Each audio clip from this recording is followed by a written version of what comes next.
السلام علیکم ورحمۃ اللہ وبرکاتہ۔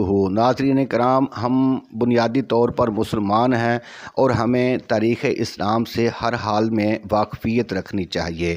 آج ہم آپ کو بیت اللہ شریف کی تعمیر کے بارے میں بتائیں گے کہ اللہ تعالیٰ نے اپنے گھر بیت اللہ شریف کو کیسے تعمیر کروایا۔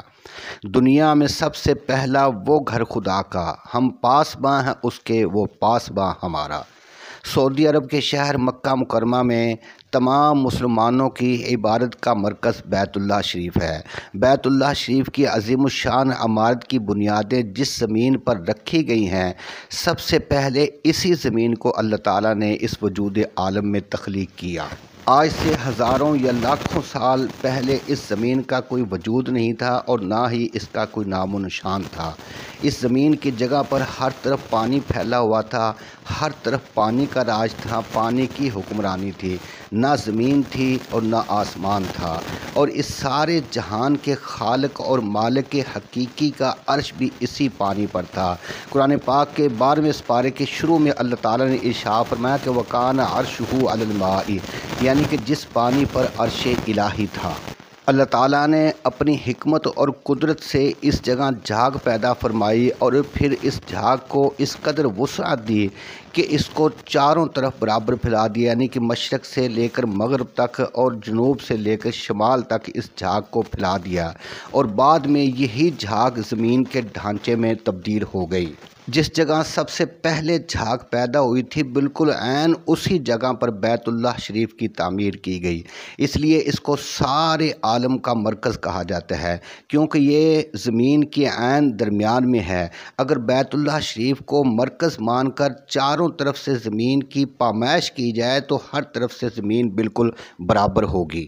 پانی سمیٹ کر اپنا عرش آسمان سے اوپر لے جا کر اللہ تعالیٰ نے ایک نئے نظام کی تشکیل کی، یعنی زمین و آسمان کی تخلیق کی، اور اپنی تسبیح و تحلیل کے واسطے فرشتوں کو پیدا فرمایا۔ فرشتے دن رات اللہ کی عبادت کرتے رہتے، لیکن آسمانی فرشتوں کے لیے ایک خاص بات یہ تھی کہ آسمانوں میں فرشتوں کے لیے ایک گھر بنایا گیا تاکہ فرشتے اکٹھے ہو کر اللہ تعالیٰ کی عبادت کریں۔ اس گھر کو بیت المعمور کہا جاتا ہے۔ آسمانی فرشتے بیت المعمور کا طواف کرتے، اس کے علاوہ اپنے رب کی بندگی کرتے۔ اس صورتحال کی وجہ سے زمین کے فرشتوں نے دیکھا کہ ساری زمین میں کوئی بھی گھر نہیں ہے جس کا وہ طواف کر سکیں۔ پھر انہوں نے اللہ تعالیٰ سے عرض کیا کہ اے پروردگار، اپنی عنایت، اپنے کرم اور فضل سے زمین پر بھی ایک گھر بنا جس کا ہم طواف کر سکیں۔ اللہ تعالیٰ نے فرشتوں کو حکم دیا کہ بیت المعمور کے عین مقابل زمین پر بھی ایک گھر تیار کیا جائے، تو اللہ تعالیٰ کے حکم سے فرشتوں نے سفید اور چمکدار موتیوں سے ایک گھر تیار کیا جس کا نام بیت اللہ یا خانہ کعبہ ہے۔ اس طرح خانہ کعبہ کی تخلیق اس وقت وجود میں آئی جب کہ اس زمین پر کہیں بھی کوئی گھر نہیں تھا، بلکہ روئے زمین پر انسان کا وجود ہی نہیں تھا۔ حضرت سیدنا آدم علیہ السلام بھی بیت اللہ کی تعمیر کے بعد اس فانی دنیا میں وارد کیے گئے۔ فرشتوں کے ہاتھوں اس تعمیر ہونے والے بیت اللہ شریف کے بارے میں حضرت صلی اللہ علیہ وسلم فرماتے ہیں کہ یہ اس قدر چمکدار تھا کہ اس کے باہر کے طواف کرنے والا اندر والے کو اور اندر والا باہر والے کو بڑی خوبی کے ساتھ دیکھتا تھا۔ اللہ تعالیٰ نے پھر حضرت آدم علیہ السلام کو زمین پر مبعوث فرمایا تو اللہ تعالیٰ کی طرف سے حضرت آدم علیہ السلام کو حکم دیا گیا کہ بیت اللہ شریف کو از سر نو تعمیر کیا جائے۔ چونکہ حضرت آدم علیہ السلام اس وقت اکیلے تھے، اس لیے فرشتوں کو بھی حکم ہوا کہ تعمیر کعبہ میں حضرت آدم علیہ السلام کی معاونت کی جائے۔ فرشتوں نے حضرت آدم علیہ السلام کی معاونت کی اور بڑے بڑے وزنی پتھر جمع کیے۔ پتھر اس قدر وزنی تھے کہ ایک پتھر کو 30 یا 32 آدمی مل کر بھی نہیں اٹھا سکتے تھے۔ حضرت آدم علیہ السلام نے فرشتوں کے ساتھ بیت اللہ کی تعمیر مکمل کر لی تو اس کے بعد طواف اور حج کا سلسلہ جاری کیا۔ حضرت عبداللہ ابن عباس رضی اللہ تعالیٰ عنہ لکھتے ہیں کہ حضرت آدم علیہ السلام نے بیت اللہ شریف کی زیارت کے لیے 40 مرتبہ ہندوستان سے بیت اللہ شریف تک پیدل چلنے کی تکلیف گوارا فرمائی، اور جب آپ زیارت کے لیے جاتے تو آپ کے دونوں قدموں کے درمیان 3 دن اور 3 راتوں کا سفر ہوتا تھا، اور جس جگہ پر آپ کا قدم مبارک پڑتا تھا وہ جگہ باغات کے ڈھانچے میں تبدیل ہو جاتی تھی اور مدتوں بعد آپ ہی کے نقش قدم پر شہروں اور گاؤں کی تخلیق عمل میں لائی گئی۔ بیت اللہ کی تعمیر کے بعد حضرت آدم علیہ السلام نے عرض کیا کہ یا رب کریم، ہر مزدور کا اجر ہوتا ہے، میرا اجر کیا ہے؟ تو اللہ تعالیٰ نے ارشاد فرمایا کہ اے آدم، تو نے جس وقت بیت اللہ کا طواف کیا تھا اسی وقت ہم نے تیری مغفرت فرما دی تھی۔ تو عرض کیا قال یا ربی زدنی، عرض کیا کہ یا پروردگار اس میں اضافہ فرما۔ تو ارشاد ہوا کہ جب تیری اولاد طواف کرے گی اسے بھی بخش دوں گا۔ پھر عرض کیا کہ قال یا ربی زدنی، یا اللہ اس میں اور اضافہ فرما۔ تو ارشاد ہوا کہ ہر اس شخص کو بخش دیا جائے گا جس کے حق میں طواف کرنے والے دعا مانگیں گے۔ حضرت آدم علیہ السلام نے عرض کیا کہ یا اللہ کافی ہے، کافی ہے۔ حضرت آدم علیہ السلام کے ہاتھوں بیت اللہ کی یہ تکمیل مدتوں تک قائم رہی۔ پھر حضرت نوح علیہ السلام کو نبی بنا کر مبعوث فرمایا گیا۔ لوگوں نے آپ کی باتیں ماننے سے انکار کر دیا، جس پر اللہ تعالیٰ نے طوفان کی صورت میں حضرت نوح علیہ السلام کی قوم پر عذاب نازل فرمایا۔ تو خدشہ تھا کہ طوفان سے کعبہ کو نقصان پہنچے گا، اس لیے حکم الہی سے فرشتوں نے کعبہ کو آسمانوں پر اٹھا لیا۔ طوفان نوح آیا اور اپنی تباہیوں کی داستان اس تاریخ میں چھوڑ کر گزر گیا۔